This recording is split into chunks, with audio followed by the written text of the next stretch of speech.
Bueno, tampouco creo que este tan normalizado. Creo que o ten asumido como algo normal no seu día a día probablemente sí, pero eu creo que a maior parte da poboación todavía o fai oculto. Bueno, eu creo que si son conscientes, o que pasa é que non lle dan a importancia que realmente ten. Eles saben, eu creo que saben o que están facendo, pero fano igual. O cannabis é a droga ilegal máis consumida pola xente moza. Case 29 de cada 100 mozas e mozos admite tela aprobado e a idade media de inicio está nos 15 anos. Pero hoxe queremos afondar sobre todo nunha cuestión que lles preocupa os expertos, máis que os datos de consumo, que tamén os especialistas en drogodependencias advirten de que se está normalizando o consumo desta droga ilegal. O hábito de fumar porros entre a xente moza está cada vez máis normalizado.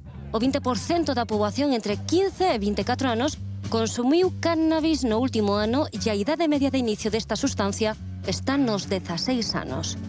Os datos non teñen variado moito nos últimos anos, pero sí a percepción do risco respecto dun consumo continuado. A sociedade non é consciente de que o cannabis pode ser o pior inimigo dun cerebro adolescente. A normalización do uso do cannabis cada vez é máis habitual, é máis normal, máis normalizada.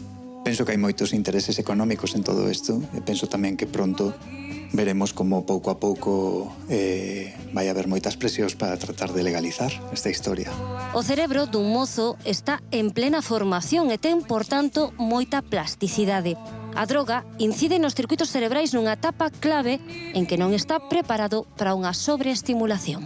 Calquer tóxico nun cerebro sempre é peligroso, pero canto máis nun cerebro vulnerable como é a adolescencia, que está en construcción, está en formación, e consumir un tóxico que está clasificado como unha sustancia depresora.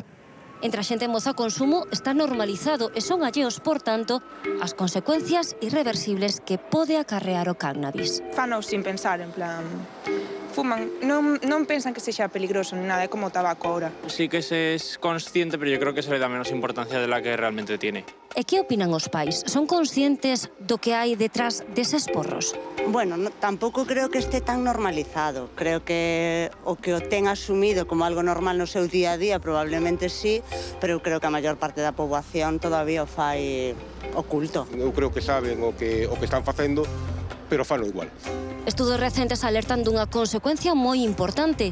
O cannabis afecta as capacidades cognitivas dos mozos con alteracións da memoria e a capacidade de aprendizaxe e alarga cunha perda significativa do cociente intelectual.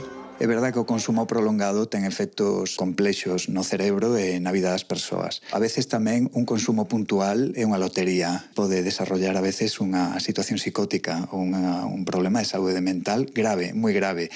É verdade que o consumo prolongado sí que vemos xa uns efectos que sí que están como xa casi tipificados. O baixo rendimento académico, por exemplo. Por qué? Porque hai problemas de concentración, aínda que hai unha falsa creencia de que o cannabis fomentan e xeran certa concentración nas persoas, non? Pero xusto o efecto que produce o contrario, finalmente, cando deixas pasar un tempo o que hai unha falta de concentración elevada. Gran parte da culpa destes danos cerebrais está na composición actual dos porros que consomen. Os adolescentes fuman cannabis cunha proporción moito máis alta de THC que hai anos. Isto tradúcese en que os porros colocan máis, pero a cambio teñen moitos máis efectos psicoactivos. Un porro dos anos 90 hoxe equivale a fumarte un porro a 4 porros dos anos 90. Aumentou o THC sobre un 20%. Son moitísimos os estudos que indican tamén que un consumo continuado de cannabis está asociado a un maior risco de esquizofrenia en individuos con prevalencia a esa enfermidade. Pero tamén pode conducir a sufrir episodios psicóticos, ansiedade e depresión crónicas que poden acompañar a persoa o resto da súa vida.